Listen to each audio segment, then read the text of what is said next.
Baghdad کی گلیاں ہمیشہ سے کہانیاں سناتی آئی ہیں۔ یہ شہر خلیفاؤں، درویشوں، تاجروں اور مسافروں کا مرکز رہا ہے، لیکن بغداد کی ہر گلی میں ایک اور کہانی چھپی ہوتی ہے جو کتابوں میں نہیں لکھی جاتی۔ ایسی ہی ایک کہانی جو چور کی ہے، جو اپنی ہوشیاری، چالاکی اور ذہانت کے لیے مشہور تھا۔ اس چور کا نام نجم تھا، مگر لوگ اسے سایہ کے نام سے جانتے تھے۔ وہ اندھیرے میں یوں غائب ہو جاتا جیسے دھواں ہوا میں تحلیل ہو جائے۔ اس کی چالاکی کا یہ عالم تھا کہ بغداد کے امیر سے امیر شخص بھی اسے پکڑنے میں ناکام رہا۔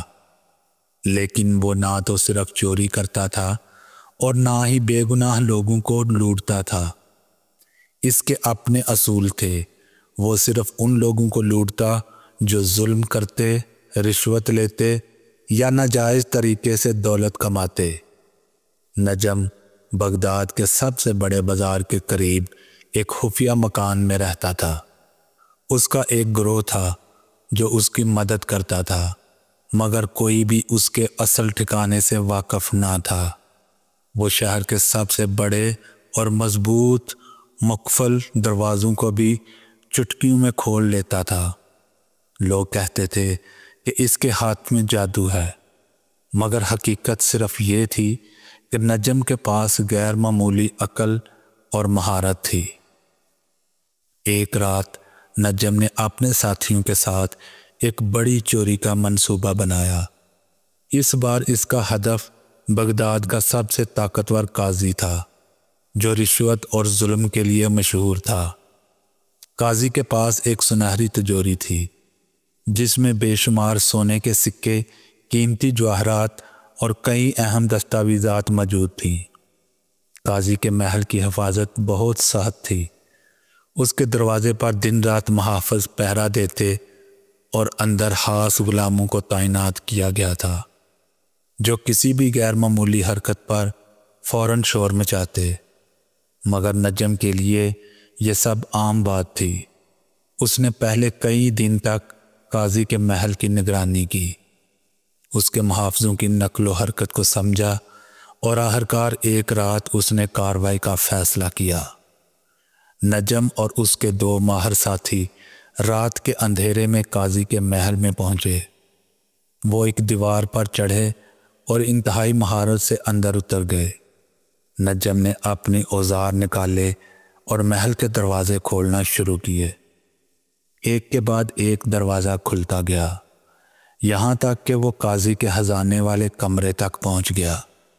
لیکن جیسے ہی اس نے تجوری کھولنے کے لیے اپنے خاص اوزار نکالے، اسے ایک عجیب سی آہٹ سنائی دی۔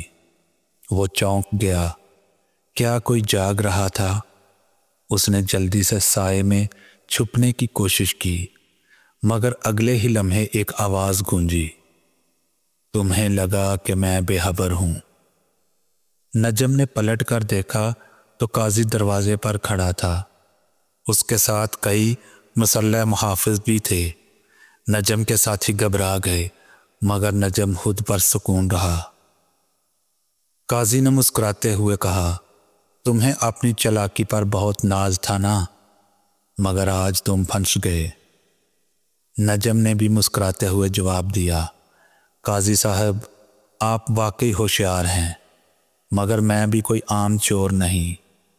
نجم نے اچانک ایک چھوٹا سا شیشی نکالی اور زمین پر پھینک دی۔ ایک دم دھواں پھیل گیا اور کمرے میں اندھیرا چھا گیا۔ محافظوں نے شور مچایا، مگر جب دھواں ختم ہوا تو نجم غائب ہو چکا تھا۔ قاضی غصے سے پاگل ہو گیا۔ اس نے پورے بغداد میں نجم کی تلاش کا حکم دیا۔ کئی دن تک گلیوں میں نجم کی تلاش جاری رہی، مگر وہ ایسے غائب ہوا جیسے ہوا میں تحلیل ہو گیا ہو۔ پھر ایک دن بغداد کے سب سے بڑے بازار میں قاضی کی تجوری کی چابیاں ایک فقیر کے کشکول میں پڑی ملی۔ لوگوں نے یہ ماجرا دیکھا تو ہنسنے لگے۔ قاضی کے چہرے پر پسینہ آ گیا، کیونکہ اب وہ جان چکا تھا کہ نجم نے چابیاں چوری کر لی ہیں اور تجوری خالی کر چکا ہے۔ لیکن جب قاضی نے تجوری کھولی تو حیران رہ گیا۔ سونا اور جواہرات اپنی جگہ موجود تھے، مگر ایک خط رکھا تھا جس پر لکھا تھا، یہ سونا ان غریبوں کا ہے جن سے تم نے چھینا تھا، میں اسے واپس ان تک پہنچا دوں گا، نجم۔ قاضی بے بسی سے خط کو گھورتا رہ گیا اور بغداد کے لوگ نجم کے نام کی سرگوشیاں کرنے رہے۔ بغداد کے چور کی کہانی ہمیشہ زندہ رہی، کیونکہ وہ ایک عام چور نہیں تھا بلکہ چالاکی اور بہادری کی مثال تھا۔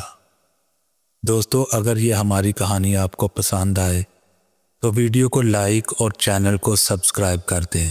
شکریہ۔